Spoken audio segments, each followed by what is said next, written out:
with our love.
Good afternoon. We'll be getting started in approximately 2 minutes. If I could ask all of our panelists to please turn your cameras on, and we'll be getting started. For members of the public, we'll be getting started in approximately 2 minutes. Thank you.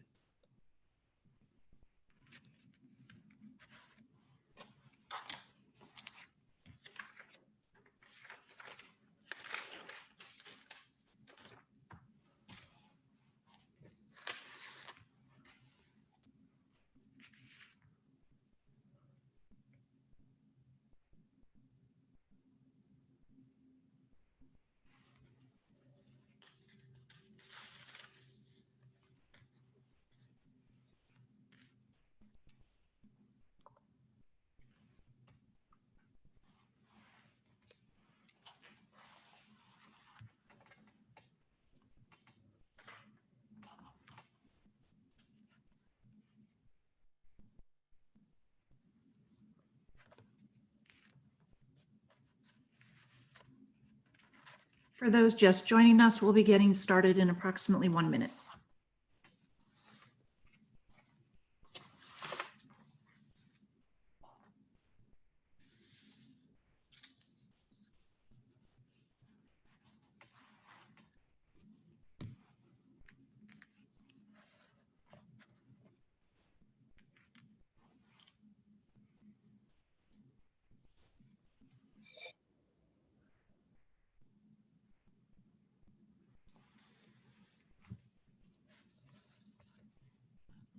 Well, let's get started.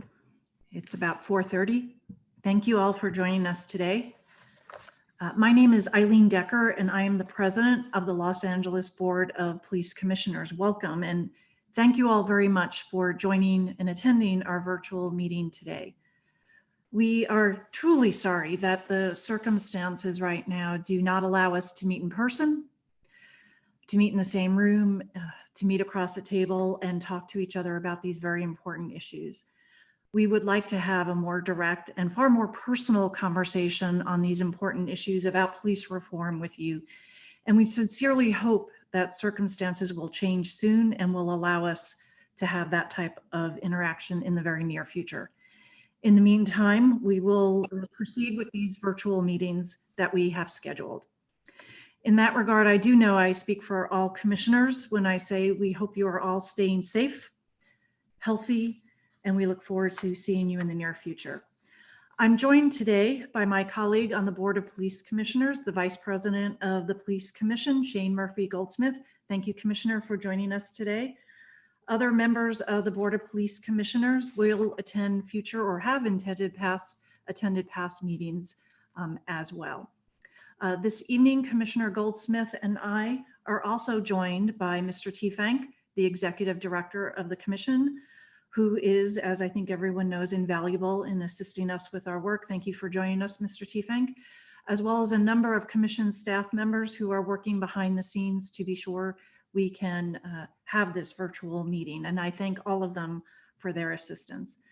This afternoon, we're joined by several members of the recently formed Advisory Committee on Building Trust and Equity. For those of you not familiar with this group, it is a group of people convened to assist in accelerating the work of the Police Commission. And today we're joined by some of those members, specifically Rasha Shields. Ms. Shields is a partner at the law firm of Jones Day.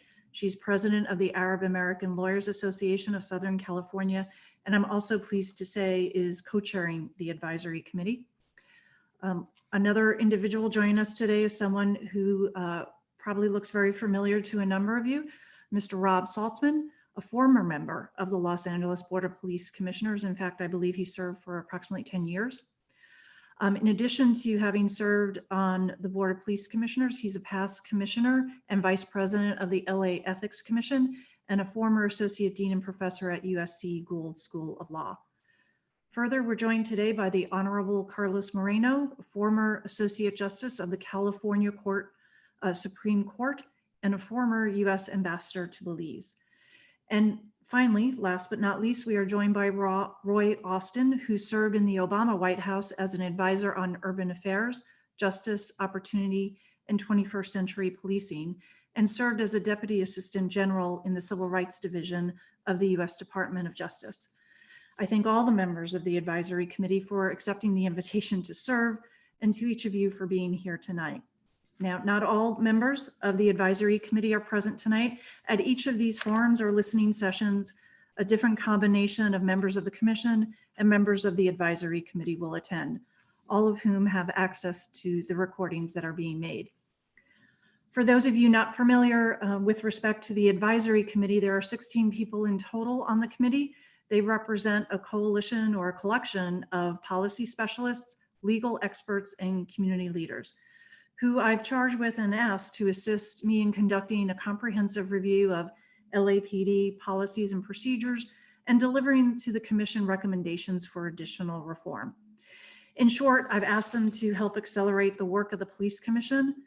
Their effort is compatible with and complementary to the ongoing efforts of the Commission in doing its oversight.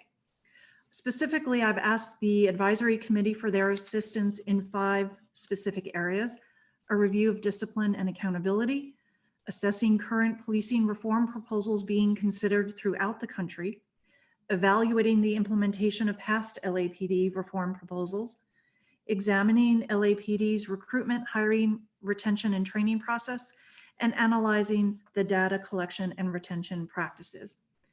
These, of course, are not the exclusive areas that are important for police reform, but they each are independently and collectively important for mapping out the future for the Commission's work in its oversight of LAPD.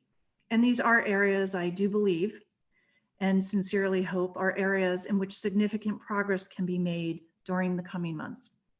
Not coincidentally, these are also the 5 areas that we have asked all of this evening's speakers to address, and we look forward to hearing from all of them.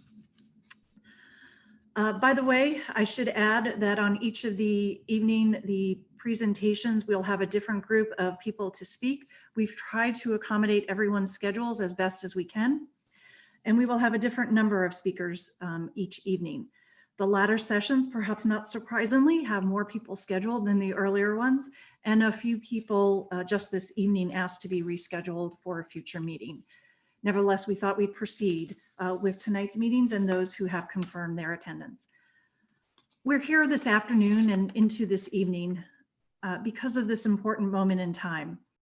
And we're here because the last few months have highlighted what many have been saying for a very long time, that much more must be done, and that enough has not been accomplished in the area of police reform.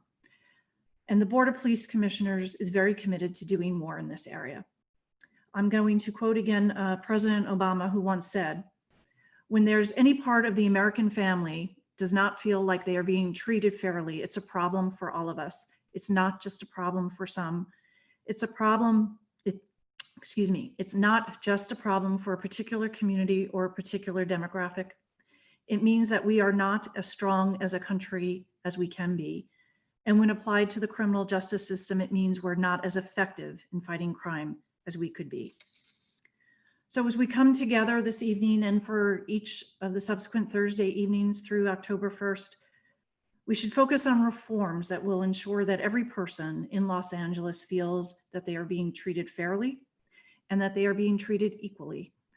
These forums scheduled in the weeks ahead and the work of the advisory committee and the ongoing work of the Police Commission are an effort to achieve that goal. We know we have much work to do. These forums are just one process, one part of that overall process. They are designed to be listening sessions, these forums. We seek to hear your ideas in the 5 areas that I highlighted. For that reason, we will not be asking questions this evening, even though I know we all have many, many questions. But right now it's far more important that we take some time to listen and to hear your ideas and to hear your ideas and concepts on police reform.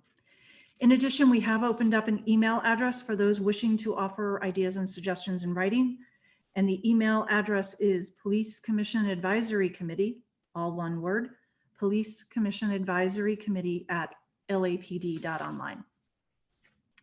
So as we begin tonight in these listening sessions, I'd like to reflect on the opening passage of the 2015 report on the President's Task Force on 21st Century Policing, which began, and I quote, "Trust between law enforcement agencies and the people they protect and serve is essential in a democracy. It is key to the stability of our communities, the integrity of our criminal justice system, and the safe and effective delivery of policing services." End quote. That is a report from 5 years ago, but one that is still highly relevant today. And I know that we can all probably cite 2 older reports that reflect also and highlight the importance of building trust, addressing systemic issues, and ensuring all members of our community feel safe and receive effective policing services. It's a problem for all of us to solve together, and I do hope that this afternoon and the subsequent series of listening sessions do bring us closer to that overall goal that thus far has remained elusive for many. I'm going to ask the Secretary of the Police Commission to begin by calling up our speakers. I'm not sure who is exactly in queue, Madam Secretary, but if you could call the first speaker and I would ask them to begin presenting. When they are brought up to the screen, they'll each have 10 minutes on the clock. And they can use any or all of that time, but around the 1 minute marker, if I don't sense that a speaker is starting to wrap up, I will interject and remind them how much time they have left, in an effort to be fair, not just to the speakers this evening, but the speakers who presented in the past and who are scheduled to present in the future. With that, Madam Secretary, our first speaker, please.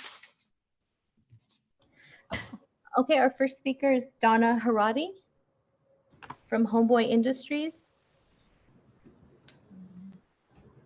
I am speaking today in my capacity as Director of Legal Services at Homeboy Industries, an organization that for over 30 years has worked to provide hope, training, and support to formerly incarcerated and formerly gang-involved individuals. Every single day in my role, I hear a story from someone in our program about how they have been harassed or dehumanized at the hands of law enforcement in Los Angeles. They know and share that the only answer to stopping the harm and violence police cause communities is to stop contact between police and communities. This requires shrinking the size and scope of policing and increasing meaningful investments in communities. We need to police people less and invest in communities more. As you are well aware, countless community members have called into your meetings demanding the defunding of the police. I echo those calls to divest from policing and invest in the things that actually make communities safe: homes, healthcare, schools, and jobs. The LAPD's budget takes hundreds of millions of dollars out of our communities and puts it towards violence. Defunding that violence is what people and communities are pushing for. No one is taking to the streets to demand new trainings or data collection. We want to reduce policing's reach in society and policing's drain on our budgets. And the commission should allow the voices of the community to be heard instead of finding new ways to limit public comment.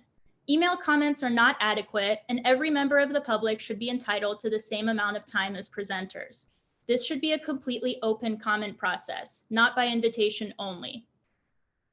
The idea of reforming the police is a fantasy. Police reformers say that the idea of defunding the police is utopian. The opposite is true. The idea that policing can be reformed, that policing can ever become non-racist, can ever become non-oppressive, has simply never happened. And we need to stop wasting money and energy on this utopian hope. Police reform is a tactic that has been tried unsuccessfully for many years and only serves to suppress the voices of people who are calling for a better life with more resources and support without the use of police. Critical Resistance and many others provide frameworks for assessing whether a reform is reformist and thus further expands the reach and power of policing, or whether it actually moves towards decreasing the power of policing. The questions to ask when assessing a reform are: does it reduce funding to police? Does it challenge the notion that police increase safety? Does it reduce the tools, tactics, and technology that police have at their disposal? And does it reduce the scale of policing? For reforms such as body cameras, community policing, increased training, civilian review boards, all of which have been proposed to this commission, the answer to each of those questions is a resounding no. These reforms all only serve to further expand the reach and power of policing. The only appropriate approach to minimizing the violence of policing is to defund the police. The first steps toward that goal include an immediate end to mass suspicion programs such as suspicious activity reporting, iWatch, and See Something, Say Something, the dismantling of LAPD's architecture of mass surveillance, and the complete demilitarization of LAPD. These systems can make community members feel like their neighborhoods are being occupied by police, with their cell phones and license plates and movements just walking around tracked, helicopter surveillance watching them from the sky, and now with the addition of drones, we can only imagine how mission creep will seep in and what the future of mass surveillance would look like. We have had commissions before. We have had consent decrees before. Their failures only serve as proof that no reform can address the violent and oppressive nature of policing. The LAPD continues to be marred in various scandals, including the arbitrary entering of people in gang databases, an abhorrent practice that has enabled the continued harassment of our homeboy community members. I urge you to listen to the community-based groups who have been consistently attending your meetings, groups such as Black Lives Matter and Stop LAPD Spying Coalition, and especially the families and loved ones of those killed by the LAPD. Beloved community members whose lives were unforgivably ended by LAPD, including Waukesha Wilson, Eric Rivera, Charlie Africa, Jesse Romero, Daniel Hernandez, Melly Corrado, Ezel Ford, Riddell Jones, and hundreds more.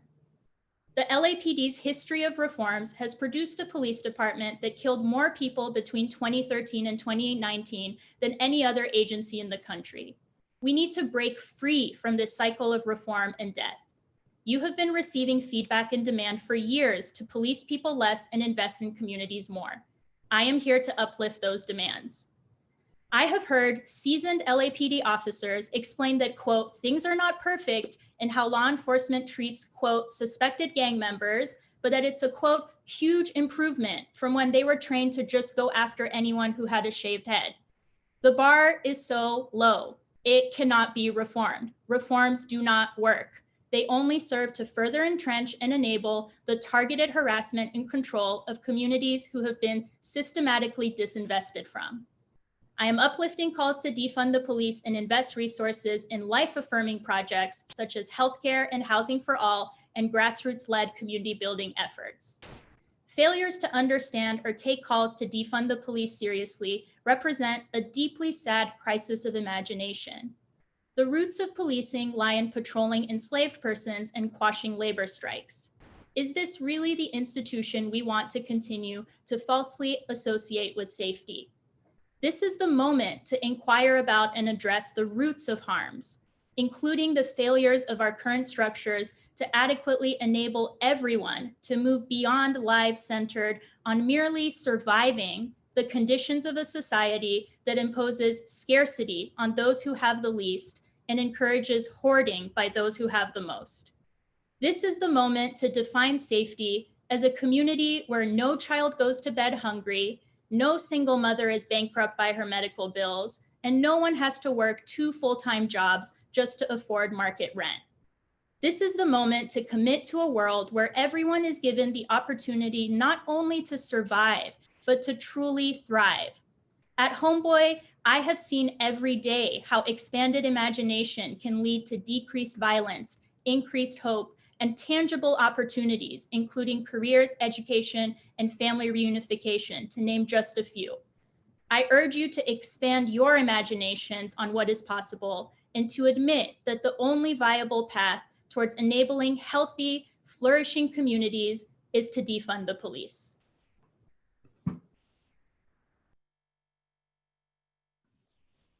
You've concluded. Thank you very much. And thank you for coming this evening and for sharing your time. We know you have many competing demands on your time. We appreciate your thoughtful comments and for your commitment to Homeboy Industries. Thank you for coming this evening and sharing your thoughts. Very much appreciated. And thank you for keeping within the time frame as well. Madam Secretary, can you please bring up our next speaker? Yes, our next speaker is Father Stan Bosch of Soledad Enrichment Action. Thank you.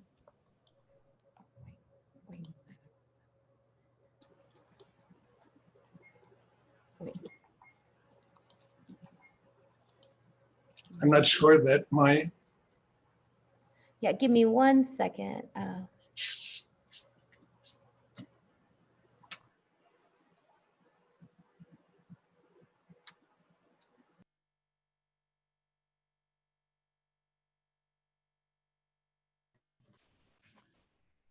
Looks like we lost the father.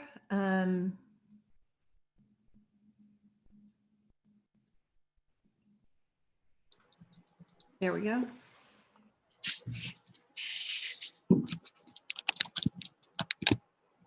Good evening. I'm honored to speak with you this evening. My name is Father Stan Bosch.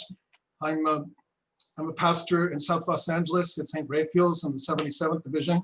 I'm also the director of mental health for Soledad Enrichment Action, which we serve all around Los Angeles and in the county in gang intervention, prevention, reentry, and victims assistance.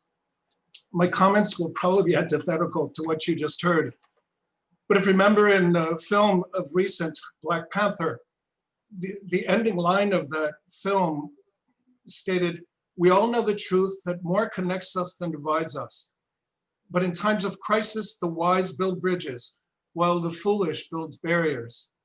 We must find a way to look after one another as if we are one single tribe." So my brothers and sisters, The reality of our city and of our world ostensibly is portraying warring tribes causing infinite division, pain, and suffering for citizens, our police departments around the country, and modeling a destructive warrior mentality for our youth and our children. The demonstrations and manifestations on the streets of our country, our city, and even before you as members of the Police Commission seem to embrace a conscious and mostly unconscious them versus us mindset. But who are the good guys and who are the bad guys? It depends on perceptions, usually filtered through the experience of pain and trauma. The phenomena reveal a very tangible and embodied dualism, which exposes a low level of consciousness, consequently leaving our collective consciousness in a very dark shadow, gasping for release and relief, for healing and transformation, for peace sake. This is revealed in the everydayness of our personal lives, as in our politics, which is rooted in the very word, the Greek word, which means the life of the city, or in our churches, which come from a Greek root, ecclesia, which means the assembly of peoples. The extreme outcry and anger and concomitantly in the public insistence for you as a police commission to create new policies and procedures will not heal or transform the multiplicity of cultures around us, from the police to vocal and hostile movements, churches, and other groups, until we begin, as you started this meeting, to listen to the deep pain in one another. As the foundational emotion underlying the symptoms of anger, rage, hostility, and the violence perpetrated and projected outwards, triggering even more chaos. Now more than ever, there is hope in the midst of the life-threatening racial strain here. There is a graced opportunity to intensify our collaborative efforts, particularly with Los Angeles Police Department South Bureau, but likewise in other bureaus and divisions, with the Sheriff's Department around the country, to listen to the extreme pain and trauma as the first step in building bridges between our citizens, police officers, at-risk youth, men and women in the reentry process from prison, as well as victims of violence and addictions. My brothers and sisters, I believe that share a deep commitment to community wellness, and it's at the heart of our collaborative mission. Our collective psyche can no longer afford to construct walls between breaking and broken hearts. We envision relationship building based on the mutual optimism that honest discourse, including selfless listening to others' pain, can empower our entire community in a healing and empowered partnership. This is a moment of radical grace, blessing towards dismantling the silos of isolation, not the police department, even in the name of promoting individual programs to unite law enforcement and community with many of us as mediators. It is the call for a monumental paradigm shift to listen. We continue to orchestrate forums, or rather talking circles, well facilitated around our city and our county, in collaboration with intervention workers from Solidarno Richmond Action, like Kevin Orange, Twin, or Taco, Ben Owen, and myself, and LAPD, like Commander Labrada, and Captain Odell, Sergeant Moore in South Los Angeles, and Captain Espinosa in Ramona Gardens in East LA, and now with Deputy Chief Tangrinis of the new Community Safety Partnership Bureau. We facilitate these circles, which are affect-focused, following the emotions of another over the content, sharing heartfelt sentiments like PD feeling and actually being threatened by the public, and conversely, the fear of arrest and abuse of our communities of color by police. It is a humanizing process, demythologizing hierarchical systems and alienating street realities in a society that appears to be more and more dehumanizing.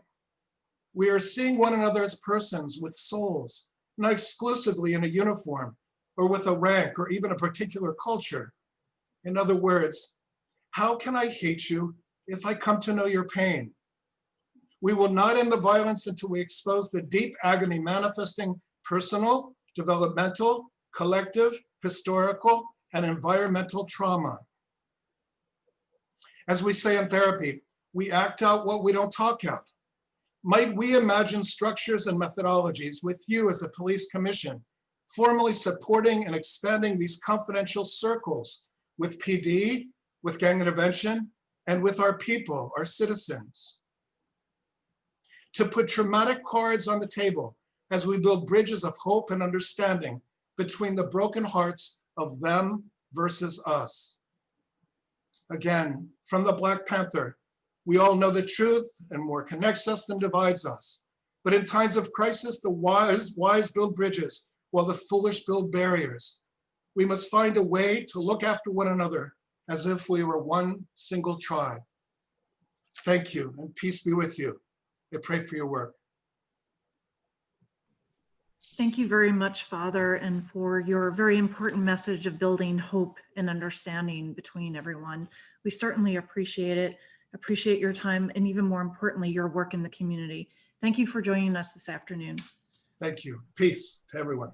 Thank you. Okay, our next speaker is Pastor Shep Crawford of the Experience Christian Ministries.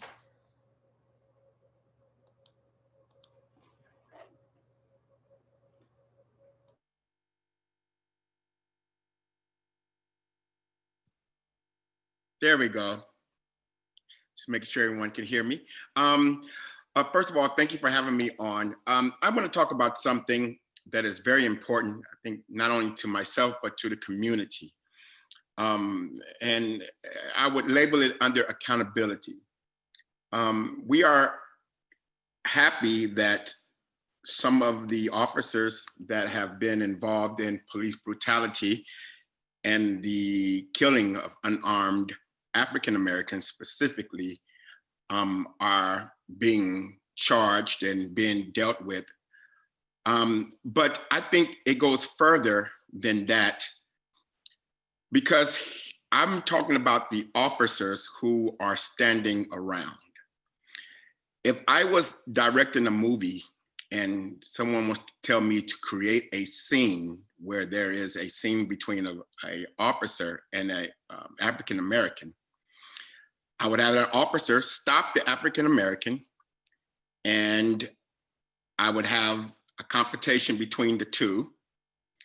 And at some point, the officer tells the African American that they are under arrest without telling them the reason. The African American resists, and the officer goes into some type of unauthorized or unnecessary brutality. 4 or 5 officers are around, and instead of getting that officer off of the person who is finally on the ground, they help the officer pin the person on the ground. And the other officers move the crowd back and intentionally stand in front of cameras to make sure that they do everything they can to prevent clear videos being done. I have in my lifetime, or particularly when it comes down to social media, have at least seen 100 to 150 videos where there was police brutality. And I have not one time in those videos seen intervention from another officer. Now, what that says to me is that the officers are out there to protect and serve us unless the protection is from another officer. I brought this up before in panels like this, and I was told that there is more intervention than we know. In my opinion, and in the opinion of most people in the community, if there is no intervention there, then there is no intervention. I feel like each police officer who stood by and watched someone get brutally attacked, like what happened in Boyle Heights earlier this year, I feel like when the officers stand around and do so, accountability, I feel like they should be disciplined as well. Should it be as severe as the one who's actually doing the physical harm? It should be pretty close. So that's one of the concerns that I have. It makes it look like LAPD or any law enforcement agency in this country is crooked, because it seemed like the system, there's no training as to what happens when one of our officers go rogue. What happens when one of our officers start unnecessarily beating a person who's on the ground, who's handcuffed, and no one stops them. No one stops them from doing so. It makes it look like that the entire system is not good, and therefore you have people saying defund the police. I will tell you on my side why Black men particularly have problems, because most of these problems come when Black men are stopped. If I'm rolling down the street and a cop get behind me and pull me over, the mind of a Black man is, I am not up for this shit today. That's what the mind of a Black person is. My daddy told me a long time ago, I was a teenager, he got home from work and he told me of an incident he had. He said he was in Inglewood and a cop pulled him over and he rolled down the window and said, "Officer, may I help you?" And the cop said, "Where are you going?" And my dad said, "Why are you asking?" And the cop said, "I'm going to ask you one more time, where are you going?" And my dad told him, "I live a couple of blocks away." The officer said, "Go home." Now, when my dad told me that, he told me that to tell me to never smart mouth a police officer. But that was my dad's generation. This generation is fed up. This generation is tired of being treated like a boy, which has been the case since the birth of law enforcement. For we all know the birth of law enforcement was to keep Black people in check. And so one of the solutions I recommend is that we may change the approach of how we particularly stop someone, particularly in the vehicle. When you roll down our window, there should be some information. Here's why I pulled you over. You know, when they ask where are we going and we don't want to answer, we don't have to answer where we're going. So if we say why, how come not answer that question? I feel like we have a problem with you. I mean, we as Black people, Black men, and you have a problem with us. And so the way that conversation is going depends to me a lot of times on how you initiate it, how LAPD initiated. Now, sometimes LAPD might initiate it the right way and it still turns out bad. But in the cases I've been in the car, or in the cases that I've actually been driving, very few times LAPD comes with the right attitude. Highway patrol sometimes could come with the right attitude. LAPD, you can tell they are already suspicious. And I think we're tired of being treated like a boy in this country. And I'm scared that there will be a war. I'm scared that it's getting to the point where Black men particularly are tired and are willing to even lose their lives instead of being talked down to and treated the way law enforcement treat us. And I don't want that. I don't want lives lost on any side. And so I'm asking to look at the way you approach us. And also, when we ask, why are we being put under arrest? We should be told. I'm not sure if that's the law or not, but we should be told. Because here's what we're told. Later on, when we resist, we're told that we are being arrested for resisting arrest. But in most of the videos I see, when someone asks, why am I being arrested? They don't know.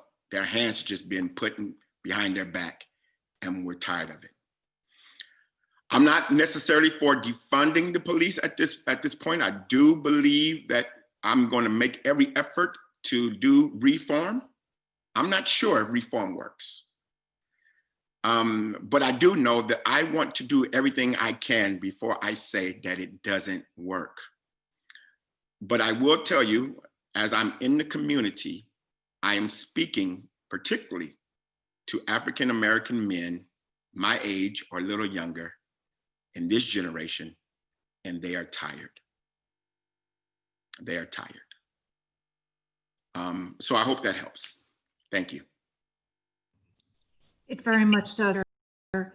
Thank you for coming this evening. We know you work significantly in the community, and we appreciate you sharing not only what you've seen, but what you're hearing from other people. It's extremely important. Thank you for taking the time to be with us this evening. We truly appreciate it. No problem. Thank you. Thank you, Pastor. All right. Okay, our next speaker is Sean Keys-Leias, formerly with the Urban Peace Institute.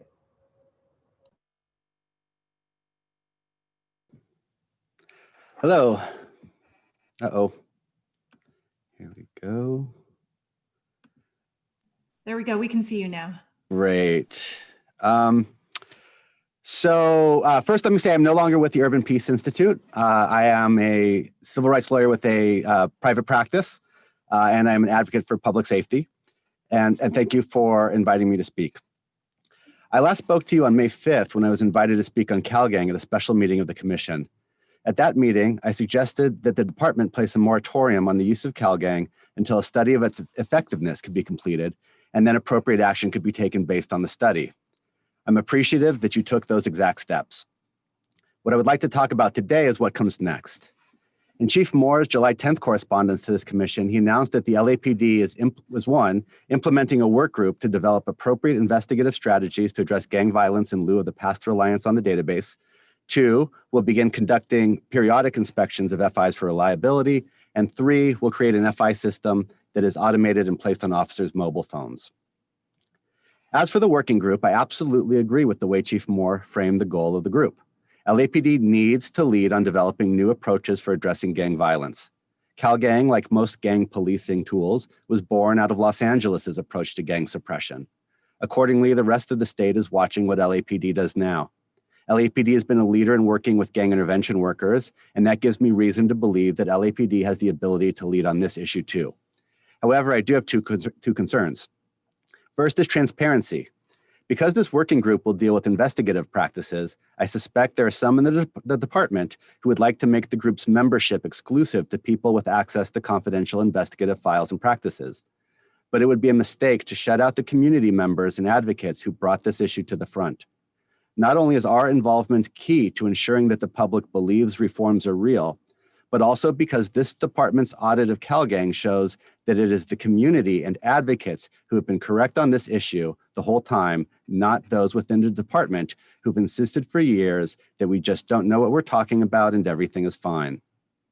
We have substantive knowledge that this work group will need. And while it should go without saying that this work group needs to include the voices of Los Angeles' Black community, I will say it anyways, it does. Also, I expect much of this group's work will fall within the law enforcement exceptions to California's Public Records Act. So if it does not include partners from outside the department, there will be little opportunity for transparency and so little possibility that the group's work will be accepted by the community.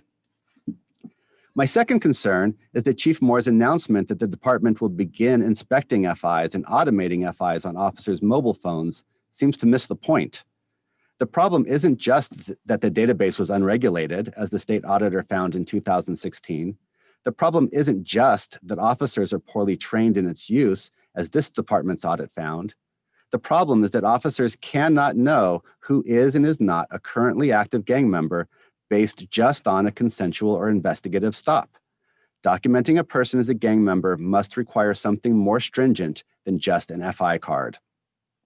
This practice of having officers guess at who is and isn't a currently active gang member is a holdover from the low point in LAPD's approach to gangs. It was during the days of Chief Daryl Gates' war on gangs and Operation Hammer, chokeholds, and sicking dogs on people that this department decided it was a good idea to have officers guess about the gang membership status of every young man of color they came across. The result then was exactly what you would expect. Then District Attorney Ira Reiner issued a report that found that a full 50% of all young Black men in Los Angeles County had been documented as gang members. During the 80s and 90s, LAPD took a search and destroy attitude toward gangs. The search part of that's the collecting of FI cards. There should be no place for that mission in today's LAPD. Now, officers have learned to use significantly more restraint in documenting people than they did back then, but the process hasn't changed. Officers still develop a hunch as to whether a person is a currently active gang member based on the suspect's look, their attitude, the way they talk, where they live, which segment of the community they interact with. But this is a checklist of the officer's biases. I have no doubt that officers frequently get it right, but as the audit showed, they often get it wrong, particularly with respect to former gang members. For example, gang tattoos are probably the single best piece of evidence available to an officer guessing at a person's gang membership, but most people with gang tattoos are not currently active. If that were not the case, we would see gang crime increasing with every new generation of gang members, not decreasing over time as we have seen. I heard Chief more eloquently explain the problem with these guesses when he said, just because you're in the garage, it doesn't make you a car. But that is about as accurate as these FI assessments usually are. So what's the alternative? The alternative is to divide up the task of addressing gang violence between LAPD and other partners. It should be the job of partners like grid workers, schools, and probation and parole officers to prevent gang membership and gang violence. And it should be the job of law enforcement to find and prosecute those who commit serious gang crimes. I'm reminded of the old crash unit's motto, "We intimidate those who intimidate others," that was painted on the entrance to the Rampart Crash Office, not because the LAPD knowingly supported the criminal acts of those officers, but because that motto sums up the idea that LAPD's job is to deter gang participation by confronting gang members in the streets. But after decades of that failing, we now know the police are some of the last people who should be confronting gang members who are committing no crime. It too often reinforces suspects' gang identity, validates their belief that they will never be accepted into society, and justifies their belief that the only way to solve problems is through the threat of violence. And every time an officer gets it wrong about who should be targeted for gang suppression, that is one more family of people who don't trust the motives or competence of this department. There are other people who can do the job of talking to gang members in the streets better. They should do it. That leaves the police with the job of solving crimes. I'm currently serving as an advisor to the Committee on Revision of the Penal Code. In fact, Judge Moreno, if you're there, you'll be hearing from me again next week. In that capacity, I've been talking with Assistant DA and an Assistant DA from Stockton about gang prosecutions. One of the things he has repeatedly stressed, which I tend to agree with, is the importance of wiretaps. While I have seen a few wiretap cases where innocent people were charged with gang crimes because of misunderstandings of slang or bad translation of transcripts, generally, most cases I have seen that include wiretaps are solid, and the gang allegations based on what people say when they think no one is listening are reliable. I would have no problem with a database of gang members based on investigations, not guesses. And in fact, this is exactly what the current gang database law contemplates. The current law requires notice and appeal rights, except in cases of active investigations. But we need to keep in mind that according to the numbers the LAPD reported to the Department of Justice in 2019, LAPD added 1,693 people to the database the previous year, but only invoked the active investigation exception 14 times. While I'm sure that is due in part to the fact that many of the targets of investigations were already added to the database, only 14 out of nearly 1,700 is still a shocking statistic.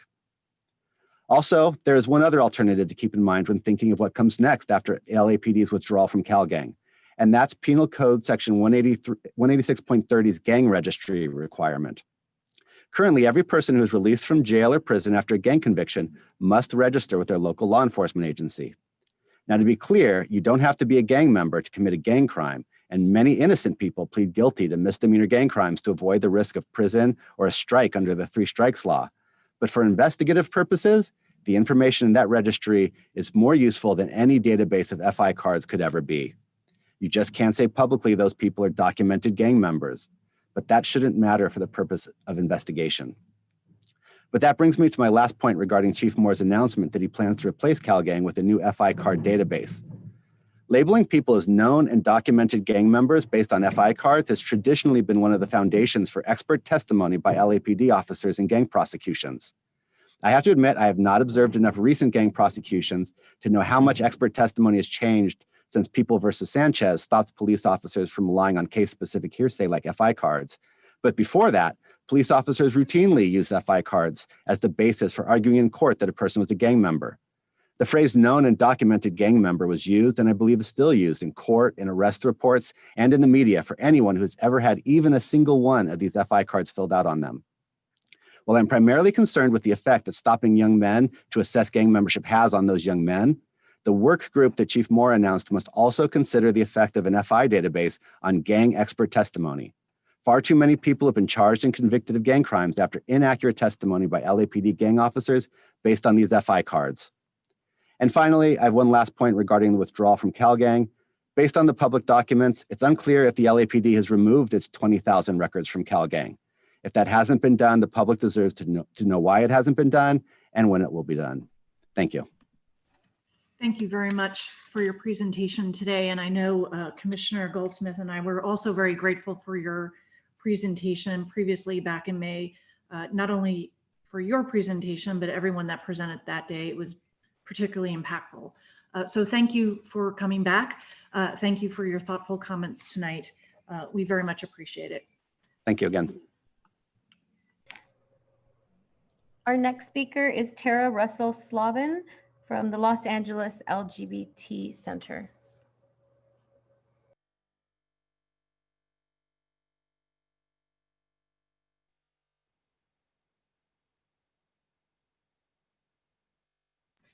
Hi, my name's Tara Russell-Slavin. I'm Director of Policy and Community Building at the Los Angeles LGBT Center. I've been at the center nearly 15 years. I started as the lead domestic violence attorney and worked with survivors of LGBT domestic violence, sexual assault, stalking, hate crimes, and many others over the course of that time. I'm now the director of the policy department. And over the last 14 and a half years, I've worked very closely with law enforcement, both as a representative on the LAPD LGBT working group and sort of precursors to that as well. Since 1969, the Los Angeles LGBT Center has cared for, championed, and celebrated LGBT individuals and families in Los Angeles and beyond. Today, the center's nearly 800 employees provide services for more LGBTQ people than any other organization in the world. Across all of our programs, we see over 500,000 visits each year. And across the entire time frame of the last 50 years, the treatment of the LGBTQ community by LAPD has been an area of concern and increasingly of progress. The COVID-19 pandemic and social unrest social unrest in the response to the George Floyd and others at the hands of law enforcement have amplified health and wealth disparities and institutionalized racism across this country. Listening to the experiences of our community, our clients and staff, we've heard that many LGBTQ people, especially Black LGBTQ people, too often feel targeted by law enforcement and have experienced police misconduct, including experiences of violence. This targeting leads to unnecessary police involvement, overrepresentation in the carceral system, and more significant challenges post-incarceration. These experiences lead to greater mistrust of law enforcement and not feeling safe in our communities. Despite significant progress and a clear commitment by a growing number of LAPD officers to address the historic mistrust and even criminalization of the LGBT community, there are still too many failures that are both LGBT specific and that are also reflective of broader societal racism that exists not just within LAPD, but across all institutions. To name just a few of the disparities, LGBT people are 3 times as likely to be incarcerated than their straight counterparts. In one study, 73% of LGBT people and people living with HIV reported face-to-face contact with police in the past 5 years. Of those respondents, 21% reported encountering hostile attitudes, 14% verbal assault, 3% sexual harassment, and 2% physical assault. According to a DOJ study, same-sex couples were significantly more likely to experience mutual arrest in response to domestic violence incidents. And another study, 1/3 of crime victims' complaints by LGBTQ people and people living with HIV to the police were not fully addressed, and many LGBTQ victims of violence experienced misconduct. These issues are even amplified for the trans community. And one study of Latina transgender women in Los Angeles County, 2/3 reported that they had been verbally harassed by law enforcement. 1 in 5 reported that they had been physically assaulted, and an equal number had reported sexual assaults by law enforcement. Further, 1 in 3 Black transgender women have reported being assumed that they were a sex worker by law enforcement. So despite significant progress, the current infrastructure of policing is insufficient. And the center believes that LAPD and law enforcement generally can and should do better. We believe in a public safety system focused on violence prevention that ensures equitable resources for community-based interventions where LGBTQ people, especially Black and brown LGBTQ people, are safe, healthy, equal, and complete members of society. To this end, we have the following recommendations around reform proposals. 1, developing a new emergency response system. LAPD is called upon to respond to a wide array of issues, from issuing citations for broken taillights, responding to individuals threatening suicide, talking to a homeless person sitting on someone's lawn, to responding to an armed robbery. The reality is that LAPD shouldn't be called on to respond to every type of emergency, especially when we live in a city that has skilled professionals and agencies who specialize in many of these areas and who have more training and often deep culturally specific experience, who can respond to these type of situations.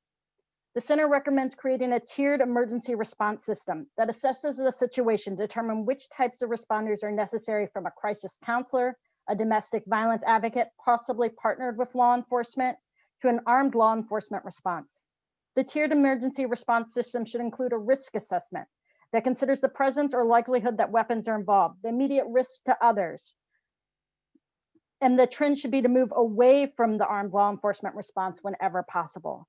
Prevention services, mental health resources, substance abuse treatment, educational opportunities, and workforce development programs could implement mobile mediators, violence disruptors, and linkage to homeless services that minimize engagement with law enforcement and increase safety for LGBTQ people.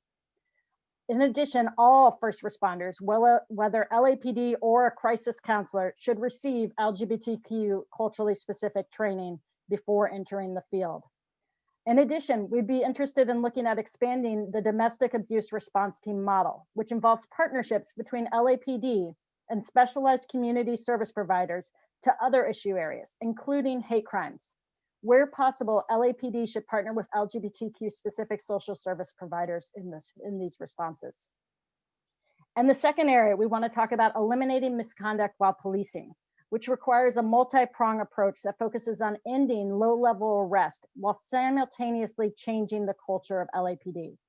The center recommends using funds currently directed towards training to require current and prospective police officers to undergo mandatory trauma-informed implicit racial and LGBTQ bias training on an ongoing basis. One of the challenges, and we've done training for decades now, is that often you get one-time training at the recruit level, it's not ongoing, and it's not followed up.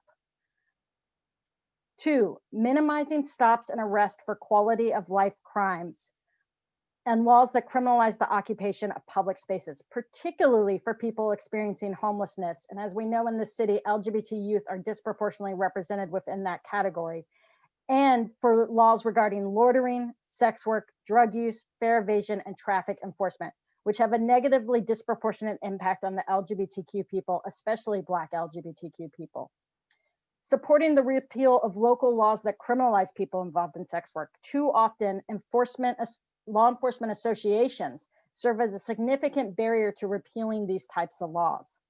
For all stops by police officers, requiring officers to give civilians their names, badge numbers, reasons for the stop, and a card with instructions on how to file a complaint to a civilian oversight structure.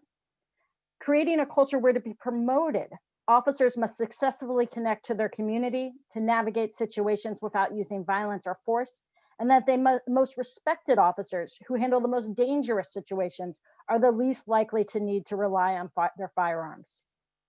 In the third area of discipline and accountability, oversight, transparency, and accountability of police officers and the practices they engage in are necessary to rebuild community trust in law enforcement.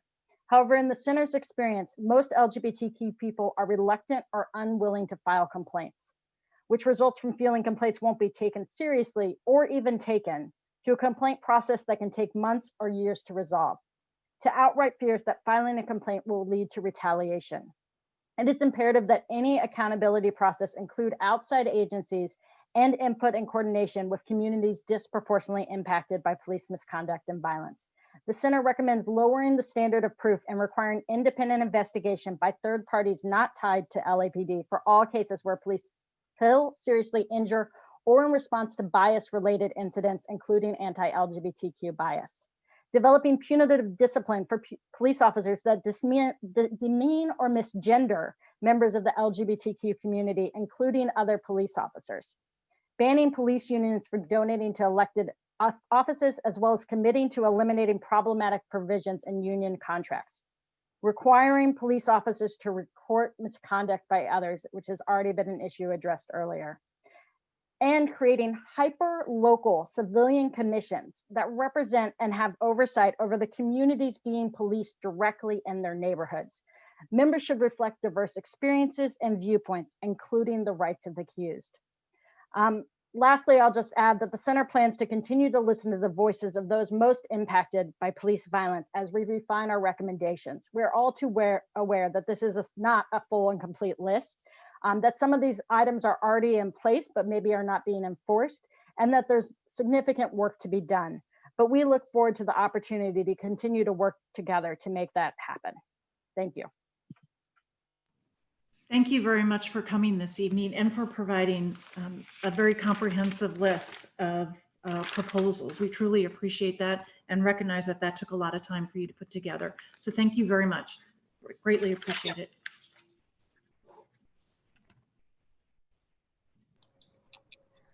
Madam President, we do not have our final speakers on logged on at this moment. Okay, I thought we had a few logged, maybe we lost them and they're calling back.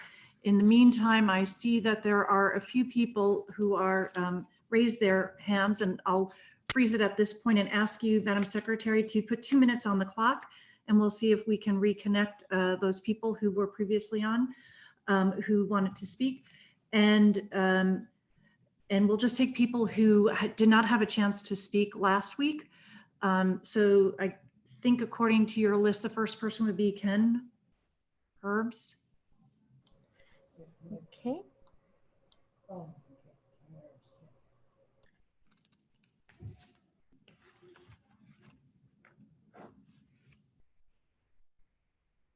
And in the meantime, we'll see if we can reconnect some of those other people who I think we lost. Hello? Hello? Yes, sir. You have 2 minutes if you wish to make a comment. I'm surprised but very appreciative that you've given me a moment. I've tried to pay real close attention to the content and the discussion that's been taking place. And I appreciate you guys taking your time to come together. I'd like to, that's a great clock, with my couple of minutes here, explain one of the things that I've done to proactively try and make the situation better. For the last 10 years, I'm a 54-year resident of Los Angeles County. I've been in the city a majority of that time. I have, by the way, found myself on the less appealing end of a pair of handcuffs a number of times. I'll tell you that today, just for a nugget, I'm a commercial real estate broker, and I consider myself to be a very, let's say, intelligent, responsible member of society. I will also tell you, though, when driving my older car, that was my grandfather's car, I'd find myself in some pretty iffy situations. The idea of racial profiling is real. Interestingly enough, having been here in Los Angeles, half of my friends at least are white folks. And if you can't tell by my voice, which perhaps you can, I am a man of color. I will probably be in the CPAP meeting after this. I believe it'll take place for Van Nuys Police Department. A while back, I befriended a Captain Bill Eaton who impressed me. And you guys forgive me if I'm gonna rush this and try and wrap it up.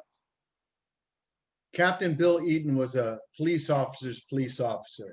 He was loved by many, and he impacted my life to such a strong degree that as I approach officers, I tell them, one, I'm praying for them, and two, I ask them to be careful with the sidearm. What I'll say in closing, folks, is that we've got a real issue on our hands here, and it's going to take some real. Thank you, sir.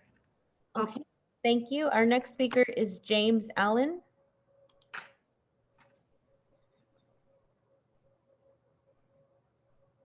And Mr. Thank you. My name is James Preston Allen. I am a member of the Central San Pedro Neighborhood Council for over a decade. I also held a community police forum many years ago dealing with constitutional policing, and have in my professional career covered as a journalist police LAPD issues for the last 40 years.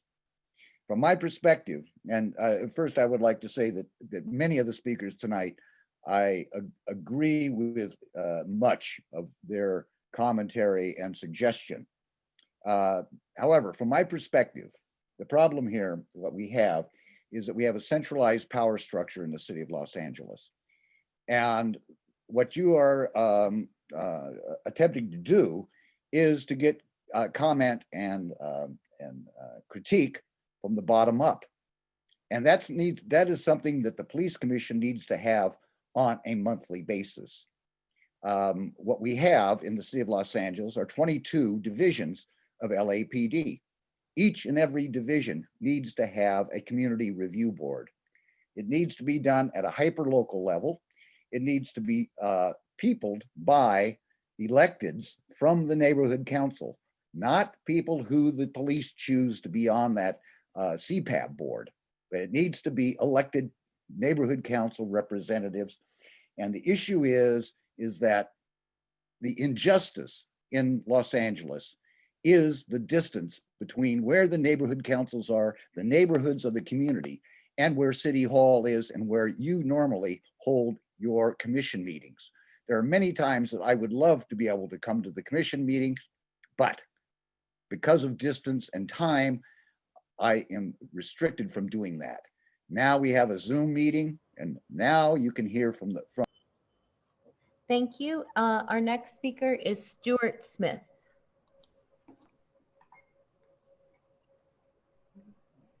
Hello, can everyone hear me? Hi, yes. Yes, my name is Stuart Smith. I'm a specialist reserve with the LAPD volunteer now. I've been involved over 13 years, now work for ICAC and also out of the Topanga Station. This is sort of offering some kind of possible solution. The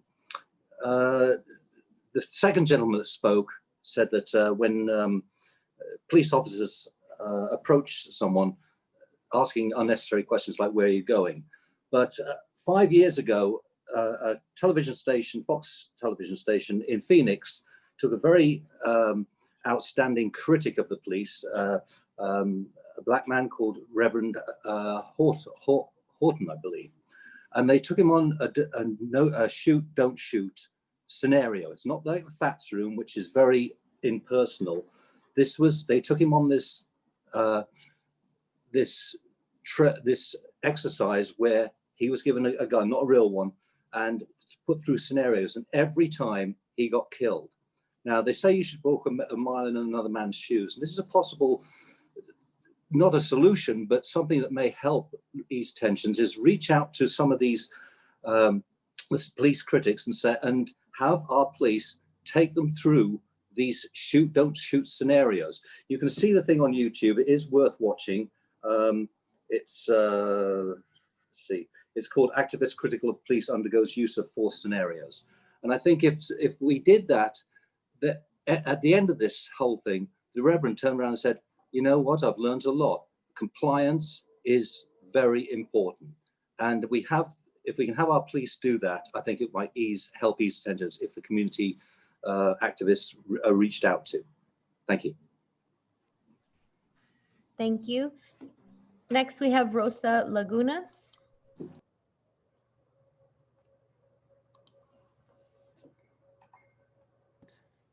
Okay, can you guys hear me? Hi, yes. Yes. Guys, good evening. My name is Rosa Lagunas. I'm a board member on Harbor City's Neighborhood Council, and I'm so excited to be here.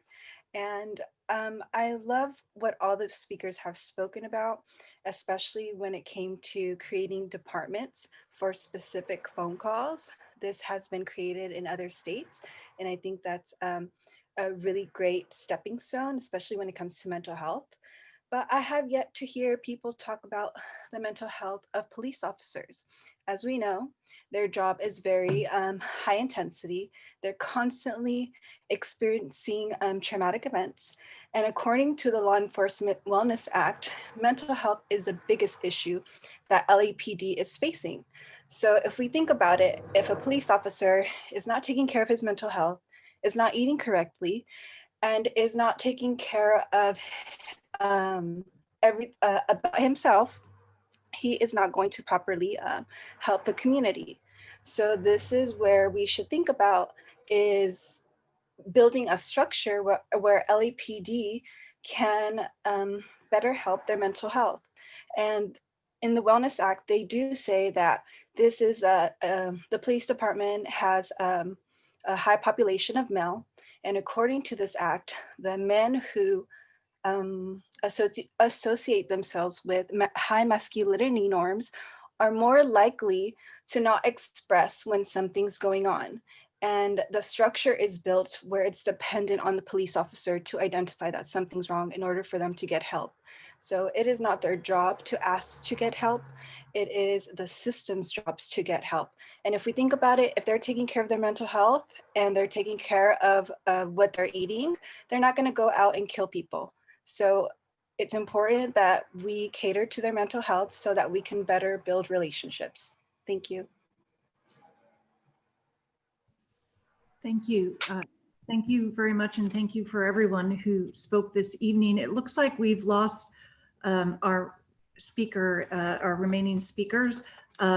Rather than keeping everyone on hold or in recess, we'll see if we can reschedule them for an upcoming meeting. That is in the next few weeks. I do want to thank all of the speakers, everyone who prepared and everyone who spoke for their thoughtful comments.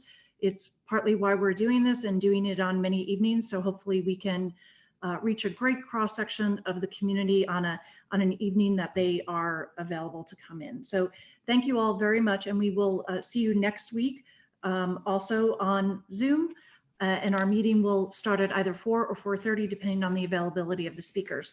So thank you all very much, and we will see you next week. Thank you.